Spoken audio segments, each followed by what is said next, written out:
Daily. Taste the Daily. Amaravati Velagapudi సచివాలయంలో CM Chandrababu అధ్యక్షతన cabinet భేటీ జరుగుతోంది. కీలకమైన 20 అంశాలను ప్రధాన ఎజెండాగా చర్చించారు. Land incentive for technical hubs policy 2024-29 అనుబంధ ప్రాతిపదికనలను మంత్రివర్గం ఆమోదం తెలపనుంది. విద్యుత్ శాఖకు సంబంధించి పలు ప్రతిపాదనలను ఆమోదించనున్నారు. కార్మిక చట్టాల్లో పలు సవరణల ప్రతిపాదనలకు మంత్రివర్గం గ్రీన్ సిగ్నల్ ఇవ్వనుంది.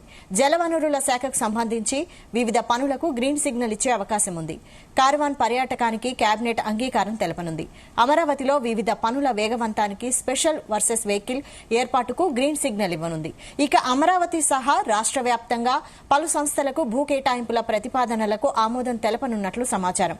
ఆటో క్యాబ్ డ్రైవర్లకు 15,000 ఆర్థిక సాయం అందించే పథకాన్ని ముఖ్యమంత్రి చంద్రబాబు శనివారం లాంఛనంగా ప్రారంభించనున్నారు.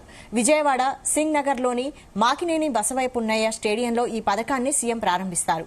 ఈ మేరకు పథకం ప్రతిపాదనలకు రాష్ట్ర మంత్రివర్గం ఆమోదం తెలపనుంది.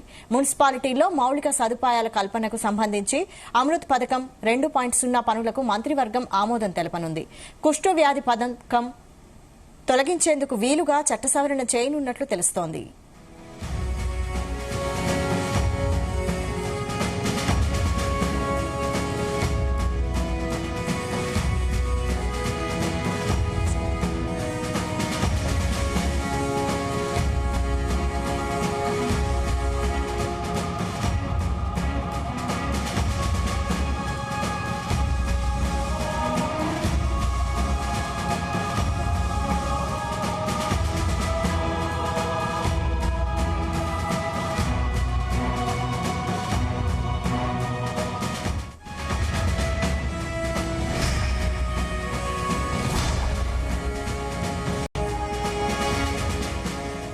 అమరావతి వెలగపూడి సచివాలయంలో సీఎం చంద్రబాబు అధ్యక్షతన కేబినెట్ భేటీ జరుగుతోంది. కీలకమైన 20 అంశాలను ప్రధాన ఎజెండాగా చర్చించారు.